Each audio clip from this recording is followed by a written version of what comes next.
السلام علیکم ورحمۃ اللہ وبرکاتہ۔ آج ترجمۃ القرآن جماعت ششم کے پہلے سبق کا آغاز کرتے ہیں۔ کل ہم نے اس کے بارے میں جانا تھا کہ ترجمۃ القرآن ہوتا کیا ہے اور یہ سلیبس کے اندر اس کے کتنے مارکس ہوتے ہیں اور یہ کہاں سے آیا ہے، اور یہ اسلامیات کتاب کا ہی ایک جز تھا جس کو الگ کر کے ایک الگ نصاب بنایا گیا ہے۔ آج ہم سورۃ الفاتحہ سے شروع کرتے ہیں۔ یہ کل بتایا تھا کہ یہ جماعت ششم سے اس کا آغاز ہوتا ہے، تو جو قرآن مجید کی پہلی سورت ہے سورۃ الفاتحہ، یہاں سے اس کا آغاز ہوتا ہے اور اس کا پہلا سبق ہے۔ حاصلات تعلم کے سورۃ الفاتحہ کی تدریس کے بعد طلبہ اس قابل ہو جائیں گے کہ آگے اس کی حاصلات تعلم کو ایس ایل اوز بھی کہتے ہیں کہ بچے اس قابل ہو جائیں گے، نمبر 1 کہ سورۃ فاتحہ کا تعارف کروا سکیں، نمبر 2 سورۃ فاتحہ کے مرکزی مضامین اخذ کر سکیں، نمبر 3 سورۃ فاتحہ کا بامحاورہ ترجمہ کر سکیں اور اس کا فہم حاصل کر سکیں، نمبر 4 سورۃ فاتحہ کے بامحاورہ ترجمہ کا امتحان دینے کے قابل ہو سکیں۔ اصل میں یہ جو ہے نا، یہ بہت اہم لائن ہے اس کی۔ باقی بھی چلتے رہیں، لیکن یہ جو اس کی یہ 2 لائنیں ہیں نا، سورۃ فاتحہ کا بامحاورہ ترجمہ کر سکیں، اس کا فہم حاصل کر سکیں، اور نمبر 2 سورۃ فاتحہ کے بامحاورہ ترجمے کا امتحان دینے کے قابل ہو سکیں۔ کل ہم نے بات کی تھی کہ 5 صورتیں ایسی ہیں جن کا بچوں نے امتحان دینا ہے جماعت ششم میں، جن میں سے امتحان یا پرچہ بنے گا، ان میں سے ایک پہلی صورت سورۃ الفاتحہ ہے۔ تو ان میں سے جو اہم ہے وہ سب سے اہم وہ ٹاپک نمبر 4 ہے کہ بچے امتحان دینے کے قابل ہو سکیں گے، اور نمبر 5 یہ ہے کہ سورۃ فاتحہ کے منتخب الفاظ کے معنی جان سکیں گے، اور یہ بھی بہت اہم ٹاپک ہے اس کا بہت اہم ایس ایل او ہے۔ اس میں جو سوال نمبر تھا، ہمارا سوال نمبر 4 تھا ترجمے کا، اس میں یہ ٹاپک نمبر 4 آتا ہے سوال نمبر 4 میں، اور جو سوال نمبر 3 تھا ہمارا الفاظ معنی کا، وہ بھی اسی میں سے ہی آئیں گے، یعنی ان الفاظ کے معنی آئیں گے جن آیتوں کا ترجمہ یاد کرنا ہے، اور بچے اس قابل ہو جائیں کہ وہ امتحان دے سکیں گے، انہی آیات کے الفاظ معنی کا ترجمہ آئے گا۔ یہ سوال نمبر 3 ہوگا ہمارا، ٹھیک ہے۔ اور یہ سوال نمبر 4، یہ 2 سوال اس میں سے یہ اس کے اصل لوز میں شامل ہیں۔ جی آگے پڑھتے ہیں ہم اس کو مزید، کہ تلاوت کی ترتیب کے اعتبار سے سورۃ فاتحہ قرآن مجید کی پہلی سورت ہے۔ اس سورت کے کئی نام ہیں، اس کا سب سے مشہور نام سورۃ الفاتحہ ہے۔ سورۃ الفاتحہ کا ایک نام 7 مثانی ہے، یعنی وہ 7 آیات جو بار بار پڑھی جاتی ہیں۔ اس سورت کا ایک نام سورۃ الصلاۃ ہے، کیونکہ اس کی ہر نماز میں تلاوت کی جاتی ہے۔ اس کا ایک نام سورۃ المناجات ہے، کیونکہ اس سورت میں دعا مانگنے کا طریقہ سکھایا گیا ہے۔ سورۃ الفاتحہ کا ایک نام سورۃ الشفاء بھی ہے، کیونکہ اس کو پڑھ کر دم کرنے سے مریض تندرست ہو جاتا ہے۔ حضرت محمد رسول اللہ خاتم النبیین صلی اللہ علیہ وعلی آلہ وصحبہ وسلم نے فرمایا، سورۃ الفاتحہ جیسی کوئی دوسری صورت نہ تورات میں، نہ انجیل میں، نہ زبور میں، اور نہ قرآن مجید میں اتری۔ یہ مسند احمد کی روایت ہے، اور حضرت محمد رسول اللہ خاتم النبیین صلی اللہ علیہ وعلی آلہ وصحبہ وسلم کو 2 ایسے نور دیے گئے جو آپ خاتم النبیین صلی اللہ علیہ وعلی آلہ وصحبہ وسلم سے پہلے کسی کو نہیں دیے گئے، یعنی سورۃ الفاتحہ اور سورۃ البقرہ کی آخری 2 آیات۔ یہ حدیث صحیح مسلم میں ہے۔ ایک مرتبہ حضرت ابو سعید خدری رضی اللہ تعالیٰ عنہ نے سورۃ الفاتحہ پڑھ کر سانپ کے ڈسے شخص پر دم کیا تو وہ تندرست ہو گیا۔ یہ صحیح بخاری کی روایت ہے۔ یہ تو تھا اس کا تعارف کہ سورۃ فاتحہ کیا سورہ فاتحہ کے نام کیا کیا ہیں، اور پھر اس کے بعد اس کی فضیلت آ گئی تھی۔ اب سورہ فاتحہ کا مرکزی خیال، سورہ فاتحہ کا مرکزی خیال دعا مانگنے کے طریقے کی تعلیم ہے۔ جی، اس میں جو اہم چیز ہوتی ہے، اس میں وہ یاد کرنا ہوتا ہے کہ سورہ فاتحہ کا مرکزی خیال کیا ہے۔ جو بھی چیزیں ہوں گی اس کو میں آپ کو الگ سے بتاؤں گا کہ اس میں یہ چیز اہم ہے۔ اس میں یہ شارٹ کوشچن میں یہ سوال آ سکتا ہے کہ مرکزی خیال سورہ فاتحہ کا مرکزی خیال لکھیں، تو وہاں پر اس کا مرکزی خیال دعا مانگنے کے طریقے کی تعلیم ہے۔ یہ اس کا الگ سوال بھی اکثر آ جاتا ہے۔ آگے اس صورت میں بندہ اللہ تعالیٰ کی تعریف اور شکر ادا کرتا ہے، اپنی بندگی کا اظہار کرتا ہے، اور پھر اللہ تعالیٰ سے ہدایت پر استقامت کی دعا مانگتا ہے۔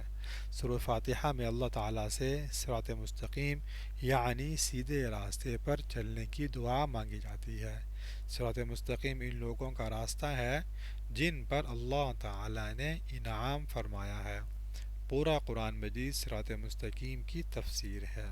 سورۃ الفاتحہ صراط مستقیم پر چلنے کی دعا ہے، اور پورا قرآن مجید اللہ تعالیٰ کی طرف سے اس دعا کا جواب ہے۔ جس میں پھر ایک اضافی طور پر ڈبے کے اندر ایک سب سے ذرا فضیلت والی صورت پر اشارہ دیا گیا ہے۔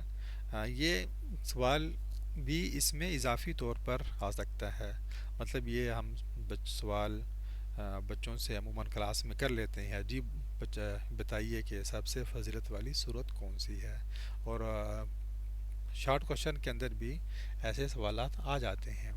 سورۃ الفاتحہ قرآن مجید کی سب سے زیادہ فضیلت والی صورت ہے۔ کون سی صورت ہوگی سب سے زیادہ فضیلت والی؟ سورۃ الفاتحہ، کیونکہ اس کی فضیلت خود قرآن مجید میں بیان ہوئی ہے۔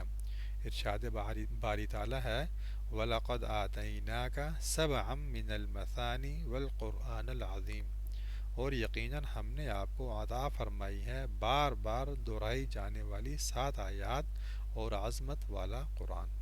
یہ تو تھا اس کا مضمون سورہ فاتحہ کے بارے میں۔ یہ لانگ سوال بھی آ سکتا ہے، سوال نمبر جو 5 ہے پیپر میں، جو سوال نمبر 5 ہوتا ہے کہ اس میں قرآن میں سے یا انبیاء علیہم السلام میں سے، اس میں یہ سوال بھی آ سکتا ہے کہ سورہ فاتحہ کے مرکزی مضمون، اس کا تعارف اور اس پہ عظمت اور اس کی فضیلت کے بارے میں ایک مضمون لکھیں، تو اس میں یہ دونوں صفحے اس میں آپ نے لکھنے ہوتے ہیں، کیونکہ وہ سوال ہوتا ہے 10 نمبر کا، تو 10 نمبر کے اعتبار سے اتنا لکھنا تو ضروری ہوتا ہے۔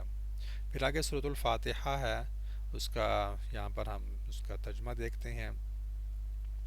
بسم اللہ الرحمن الرحیم، الحمد للہ رب العالمین، تمام تعریفیں اللہ کے لیے ہیں۔ الحمد للہ، تمام تعریفیں اللہ کے لیے ہیں۔ رب العالمین، جو تمام جہانوں کا رب ہے۔ الرحمن الرحیم، جو بڑا مہربان نہایت رحم فرمانے والا ہے۔ جو بڑا مہربان الرحمن کا آ جائے گا، رحیم نہایت رحم فرمانے والا ہے۔ مالک یوم الدین، جو بدلے کے دن کا مالک ہے۔ مالک سے کا ترجمہ بنے گا مالک، یوم دن، اور دین بدلے کے، تو بدلے کے دن کا مالک ہے۔ ایاک نعبد و ایاک نستعین، اے اللہ ہم تیری ہی عبادت کرتے ہیں اور ہم صرف تجھ ہی سے مدد مانگتے ہیں۔ ایاک، تیری ہی، نعبد، ہم عبادت کرتے ہیں، و، اور، ایاک، تجھ ہی سے، نستعین، مدد مانگتے ہیں۔ اہدنا الصراط المستقیم، ہمیں سیدھے راستے پر چلا۔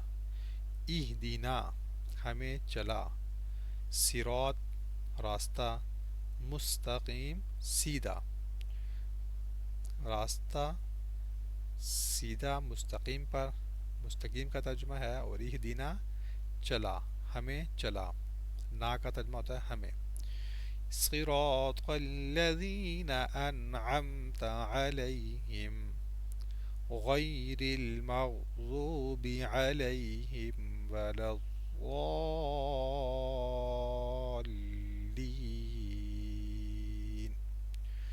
ان لوگوں کا راستہ جن پر تو نے انعام فرمایا، نہ وہ جن پر غضب ہوا اور نہ وہ جو گمراہ ہوئے۔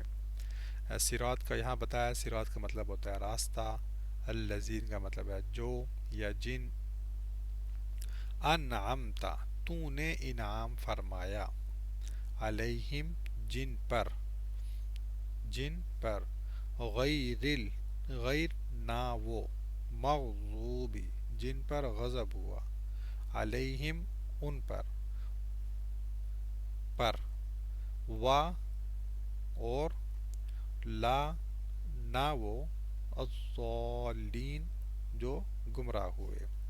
جی اس کا ترجمہ آپ نے حرف بحرف کوشش کیجئے، حرف بحرف یاد ہو، حرف بحرف یاد نہ بھی ہوا تو کم از کم با محاورہ ترجمہ آپ کو آنا چاہیے۔ الحمدللہ رب العالمین کا ترجمہ کیا بنتا ہے آپ کو زبانی آنا چاہیے۔ اس طرح الرحمن الرحیم کا ترجمہ کیا بنتا ہے، مالک یوم الدین کا ترجمہ کیا بنتا ہے، یہ آپ کو ترجمہ اس کا زبانی آنا چاہیے۔ پھر نیچے اس کا ذخیرہ قرآنی الفاظ ہیں، یہ الفاظ معنی، یہ وہ الفاظ معنی ہیں جو پیپر میں آتے ہیں۔ یہ 5 صورتوں کے آخر میں جو مشق ہوگی انہی میں یہ الفاظ معنی لکھے ہوں گے۔ الحمد تمام تعریف، الرحمن بڑا مہربان، ایاک ہم صرف تیری ہی، نستعین ہم مدد مانگتے ہیں، الصراط راستہ، الذین ان لوگوں کا، علیہم ان پر، العالمین سارے جہانوں کا، الرحیم نہایت رحم فرمانے والا، نعبد ہم عبادت کرتے ہیں، اہدینا ہمیں ہدایت عطا فرما، المستقیم سیدھا، انعمتا تو نے انعام فرمایا۔ یہ الفاظ معنی ہیں۔ پھر آگے مشق ہے، مشق میں درست جواب کی نشاندہی کریں۔ سورۃ الفاتحہ کا دوسرا نام کیا ہے؟ یہ اس میں سورۃ البراءۃ، سبع مثانی، سورۃ العقود، سورۃ الاسراء، الاسراء تو اس میں 7 مثانی، اس کا جواب کیا ہوگا؟ 7 مثانی۔ سورۃ الفاتحہ اور سورۃ بقرہ کی آخری 2 آیات کو قرار دیا گیا ہے 2 نور، حدیث اوپر گزری ہے فضیلت میں، وہاں پر یہ لکھا ہوا ہے 2 نور۔ سورۃ الفاتحہ کی آیت کی تعداد ہے 4 5 6 7، تو ابھی ہوا کہ یہ 7 مثانی ہے، یعنی اس کی 7 آیات ہیں۔ اس کے بعد پھر قرآن مجید کی سب سے پہلی صورت ہے، سب سے پہلی صورت سورۃ فاتحہ ہے۔ دعا مانگنے کا طریقہ سکھایا گیا ہے سورۃ الفاتحہ میں۔ یہ اس کے ہو گئے شارٹ MCQs۔ آگے ہے مختصر جواب دیجیے، سورۃ الفاتحہ کی ایک فضیلت تحریر کیجیے، سورۃ فاتحہ کا مرکزی خیال کیا ہے؟ آئیے وہ سوال جو ایک لائن جو میں نے کہی تھی کہ دعا مانگنے کا طریقہ ہے، سورۃ فاتحہ کی ایک فضیلت تحریر کیجیے، یعنی یہ سب سے پہلے نازل ہونے والی صورت ہے، یا وہ دوسری یہ کہ اس میں دعا مانگنے کا طریقہ سکھایا گیا ہے، اس طرح یہ کہ حضرت ابو سعید خدری نے سانپ کے ڈسے ہوئے پر سورۃ فاتحہ کو پڑھا۔ یہ 7 مثانی کا کیا معنی ہے؟ کیا معنی ہے اس 7 مثانی کا؟ معنی ہے 7 آیات، 7 آیات جو بار بار پڑھی جاتی ہیں۔ اللہ تعالیٰ نے کن لوگوں پر انعام فرماتے ہیں؟ اللہ تعالیٰ ان پر انعام یہ اس کا جواب یہاں پر ہوگا،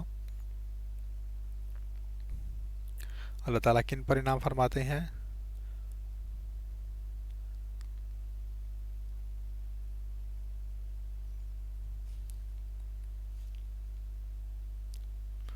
یہ یہاں پر اس کا جواب ہے یہ والا، صراط مستقیم ان لوگوں کا راستہ ہے جن پر اللہ نے انعام فرمایا ہے، یعنی اللہ نے انعام فرمایا ہے صراط مستقیم پر چلنے والوں کا، ٹھیک ہے، صراط مستقیم پر چلنے والوں پر اللہ نے انعام فرمایا ہے۔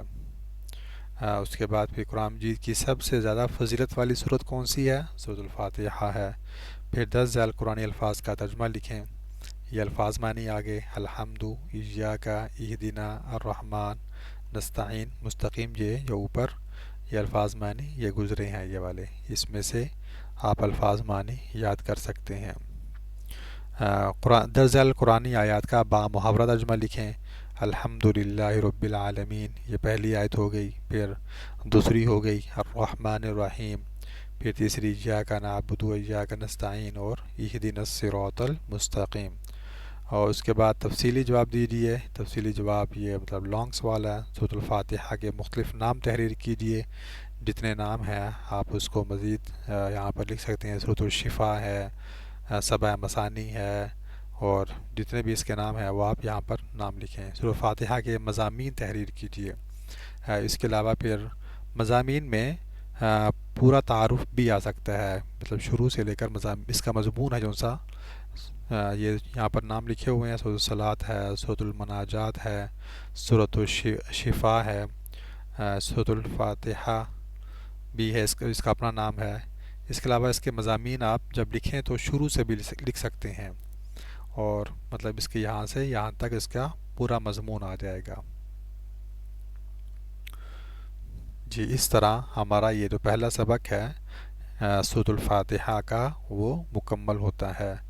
یہ سرگرمیاں برائے طلبہ سورۃ الفاتحہ ترجمہ کے ساتھ یاد کر کے اپنے گھر والوں کو سنائیں۔ قرآن مجید کے ترجمے کے مطالعے کے وقت خوب غور و فکر کرنا چاہیے تاکہ آیات کا مفہوم اچھی طرح ذہن نشین ہو جائے۔ جی، ہدایات برائے اساتذہ کرام: کتاب میں موجود تمام صورتیں صحیح تلفظ اور ترجمے کے ساتھ طلبہ کو زبانی یاد کروائیں۔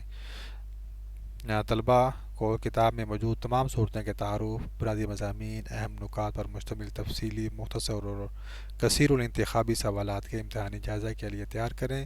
کلاس میں طلبہ کو قرآن مجید کی تلاوت کے آداب کا مذاکرہ کروائیں۔ جی، السلام علیکم ورحمۃ اللہ۔